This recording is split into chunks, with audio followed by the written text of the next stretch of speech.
Basta kay Sir Rojan, ibang klase. Let's go! Okay, welcome muli sa ating klase. Sa video na to, pag-uusapan natin ang Article 1232. This article na to, dinidiscuss ang tungkol sa payment. Ano nga bang ibig sabihin ng payment? At paano masasabi na merong valid payment? Tungkol lang ba to sa pera or hindi? Ano nga ba? Ready ka na? Sige, start tayo. Let's go!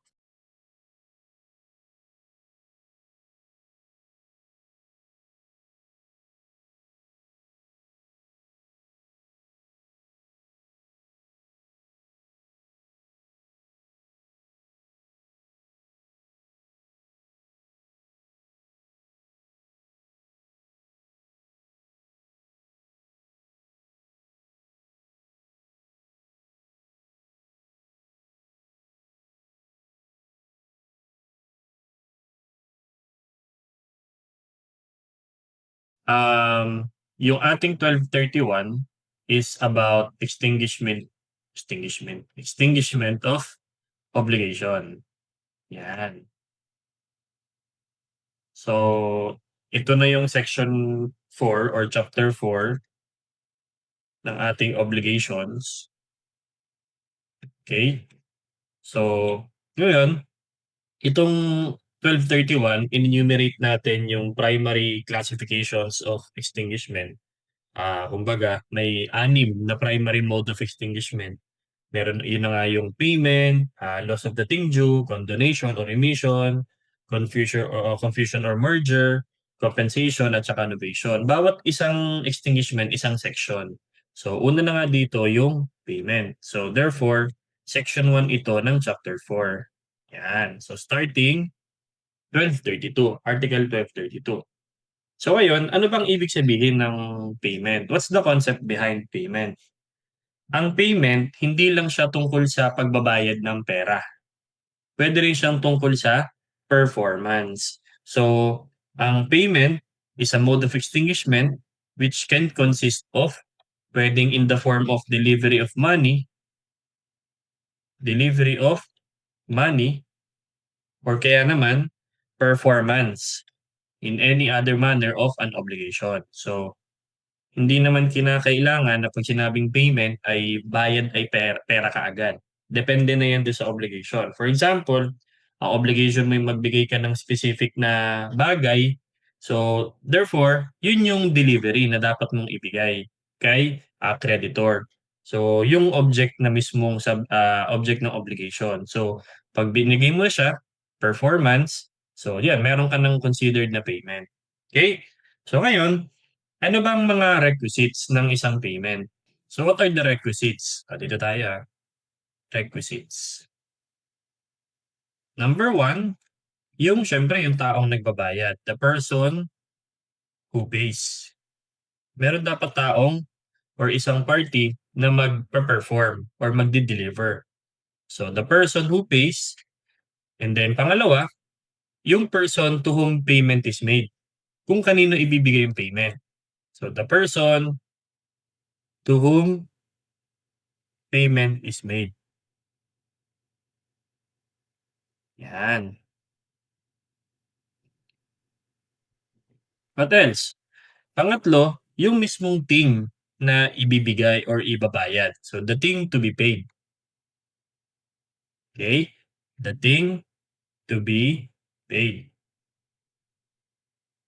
Tapos, yung pang-apat, yung manner, yung time, at saka yung place of payment. Kasi depende na yan doon sa magiging agreement ni debtor at saka ni creditor kung paano ang payment, kung kailan ng payment, at kung saan ang payment. So, yun na yung the manner, the time, and place of payment. So, the manner, the time, and the place of payment. Ito pinag-uusapan 'to ni debtor tsaka ni creditor. Pag-uusapan din natin 'yan sa mga susunod na articles natin. Tapos itong number 1 tsaka number 2, si paying, ito na si nagbabayad ta's ito yung pagbabayaran. Parehas dapat silang merong capacity. 'Yan, may required capacity dapat sila, okey? And then meron tayong dalawang klase ng payment. Una, yung normal. Ito yung kapag si debtor voluntarily nag-perform siya ng prestation na stipulated.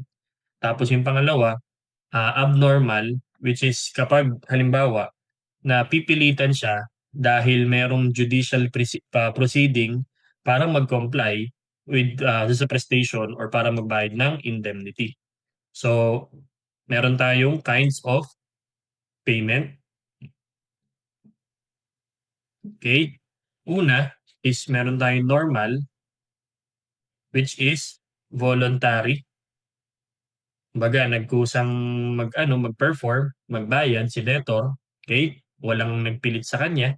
Kung ano yung stipulated or napagkasunduang prestation, yun, voluntarily niya pinerform. Yung pangalawa nga, sabi ko is, kapag siya'y pinilit ng, bayaran o i-perform ang isang prestation. So abnormal, ah, when the debtor is being forced to perform, either because meron judicial proceeding, okay? May judicial proceeding, yan.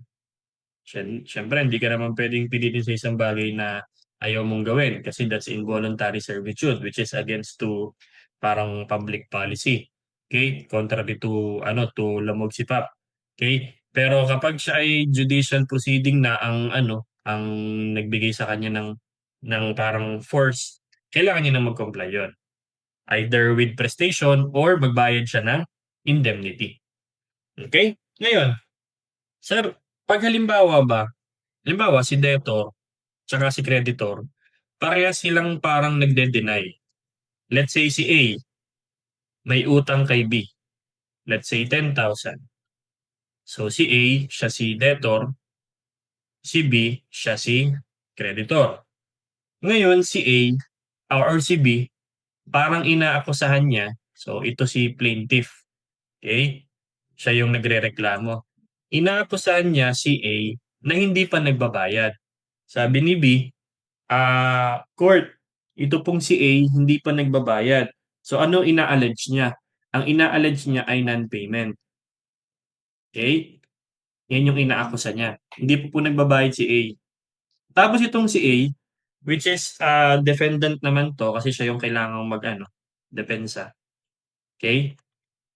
Ang ina-allege naman ni A, "Aba'y nagbayad na ako, okey? So, payment. Ang inaakusa ni A, nagbayad na siya. Ngayon nakanino ang burden of proof? Nakanino ang burden of proof? Okay?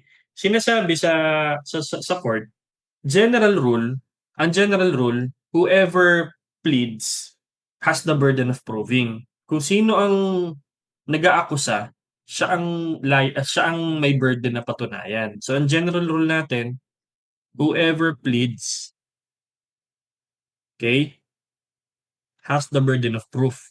Has the burden of proving it. Yan. So kung ikaw ang nagsasabi, ikaw dapat ang magpatunay. Okay? Pero in the event of payment, even if the plaintiff alleged or alleges non-payment, ang burden ng proof ay nasa defendant para patunayan yung payment. So nasa kanya yung burden of proof. Even though na si plaintiff ang nag-a-allege of non-payment, kailangan yung burden of proving na bayad na siya ay na kay defendant. So therefore, between the two, kapag si B ang nag-a-allege, kailangan patunayan ni A na siya ay talagang bayad na. Otherwise, 'pag hindi niya kayang patunayan, hindi pa talaga siya bayad. So papaano niya maano? Yung official receipt, 'yan. May kopya naman kasi, yung resibo dapat nakatago 'yan. So, that is deemed best evidence na 'yan, okey, yung mga receipts of payment. Although hindi naman exclusive, pero deemed to be best evidence ang receipt in case of proving payment. Okay? So, ulitin natin, general rule, kung sino ang nagpi-plead ng payment, siya ang nasa kanyang burden of proof. So, kahit na si plaintiff ang nag-aakusa na hindi pa bayad si A, ang general rule, ang burden ay na kay A para patunayang bayad na siya, kaysa na kay B na patunayang hindi pa bayad si A. So, parang anong nangyari, mas kailangang patunayan ni A na bayad na siya, kaysa kailangang patunayan ni B na hindi pa bayad si A. Okay? So, si debtor ang may burden of showing na may certainty na yung obligation ay bayad na talaga. Okay? So yun, dito nagtatapos yung Article 1232. Actually, simple lang naman siya, dinagdagan lang natin ng konting info para at least, kahit paano baka makatulong. So ang 1232 is tungkol siya sa payment, which is ito yung unang mode of extinguishment under ng 1231, okay? So section 1 ito. Ngayon meron tayong dalawang, way kung paano maging, pay. Puwedeng deliver of money or puwedeng performance depende na sa stipulation. Now, how do we know if the payment is valid? Dapat merong person na nagbabayad, merong person na pagbabayaran, yung object na ibabayad, at yung manner, time, and place of payment. Tas may dalawang kinds din tayo ng payment, normal which is voluntary, okay? Abnormal which is being forced to perform, maybe because of there's a judicial proceeding. Tapos ang rule natin na kay debtor yung burden na patunayan na siya ay bayad na, okey? Kaysa kailangang patunayan ni creditor na hindi pa bayad si debtor. So, na kay debtor yung burden of proof of payment, okey? So, I hope meron akong nadagdag na bagong learning na magagamit din sa inyong mga klase. Kung medyo meron kang part na hindi naintindihan, ulitin mo yung lecture natin, I'm sure makukuha mo rin yan. Lagi sinasabi sa inyo, mag-aaral kayo mabuti, mag-ingat palagi at laging tatandaan, ibang klase ka. Bye-bye!